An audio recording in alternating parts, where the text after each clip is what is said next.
I was staring at my ceiling the other night. It was 2 a.m., the kind of quiet that feels heavy, where the ambient hum of the fridge sounds like a drone note to your own existential dread. And this thought just sort of dropped into my head entirely uninvited. I realized I'm living a life I didn't actually choose.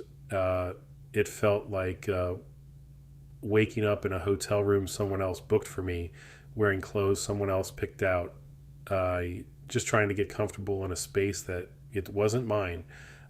We don't talk enough about how easy it is to accidentally inherit a life. Think about it. From the second we drop into this simulation, we're handed a script. It's a beautifully bound multi-act play with very specific stage directions. You go to school, you get the grades, you pick a major that sounds bankable or at least keeps your parents from sighing when they talk about you to their friends. You get the entry level corporate gig. You move into the apartment with the slightly elevated rent because it has nice light for your morning routine. You eye the mortgage, you build the credit score, and you hope that by 65, you've accumulated enough points to finally sit down and breathe. It's the default settings of humanity. And the terrifying thing about default settings is that they work, just well enough to keep you from changing them. But what happens when you hit the milestones and the achievement high lasts for maybe 12 minutes before the emptiness creeps back in? Or you get the job, you buy the thing, you post the aesthetic photo, and then you're just sitting on your couch looking at your screen, wondering why the dopamine isn't dopamining. You feel like a ghost inhabiting a very successful, very well curated corpse. The truth is, we are drowning in mimetic desire. We want things because we see other people wanting them. The algorithm feeds us a sterilized, hyper optimized version of what a successful 20 something looks like. It's all matcha lattes, clean desks, corporate synergy, and weekend trips that look like clothing commercials. We absorb it through osmosis. We start wanting, the lifestyle before we even know who we are.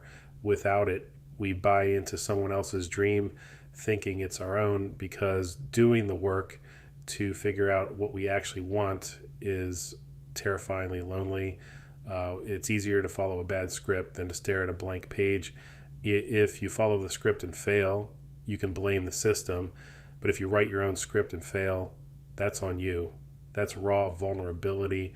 So we stay in the lines, we fulfill our parents' unlived dreams, or we chase the status symbols of a generation that bought houses for $40 and a handshake. Even though the math doesn't track for us anymore, we are burning our youth as fuel for a machine that doesn't care if we burn out. So, how do we stop? How do we actually wake up from this? You have to conduct a life audit, and I don't mean a corporate spreadsheet where you track your productivity or optimize your sleep cycles. God knows we've optimized ourselves into near extinction. I mean an emotional, almost aggressive interrogation of your own desires.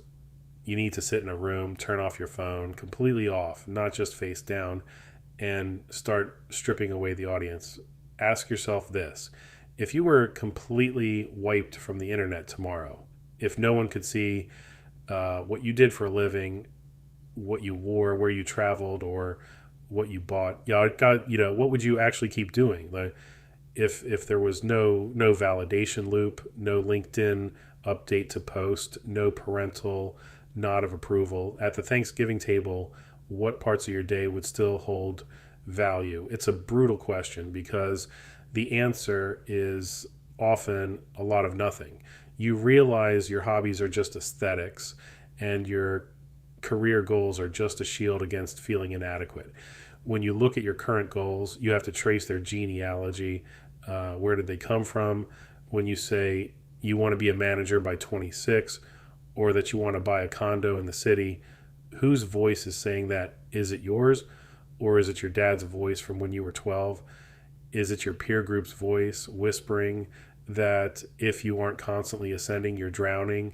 Is it the voice of an influencer who gets paid to make a hyper capitalist hustle look like peace of mind? Most of our ambitions are just ghosts haunting us from our childhood or our feeds. To do a real life audit, you have to look at your energy, not your output. Notice what drains you versus what actually sustains you.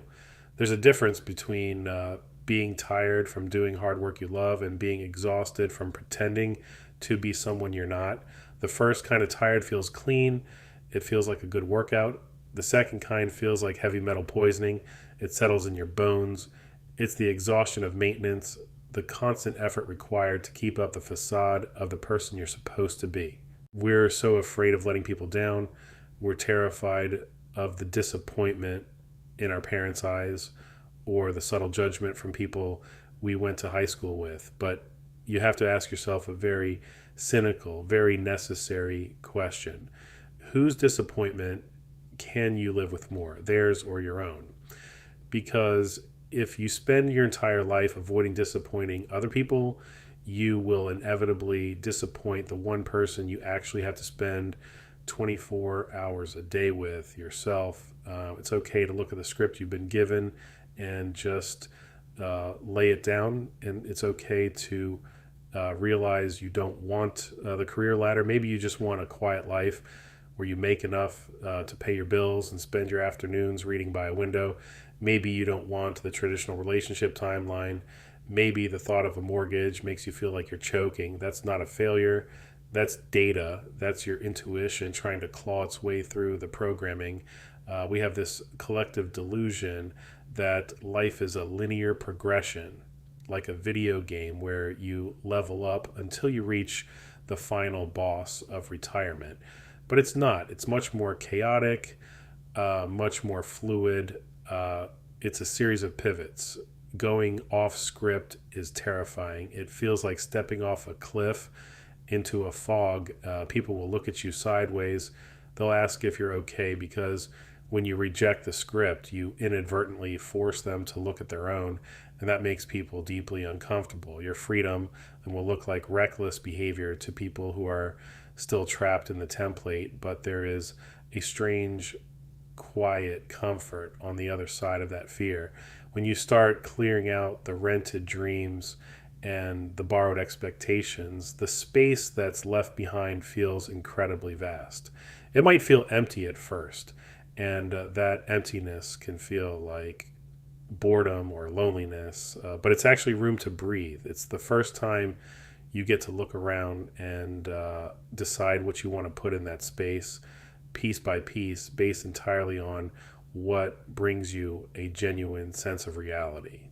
You don't need to have the whole life figured out by next week. You just need to stop executing code that someone else wrote for you. Next time you find yourself chasing a goal, just pause, step back, look at it closely, check the label, make sure your own name is written on it before you spend the next 5 years of your life trying to catch it, because this is your only turn on the ride.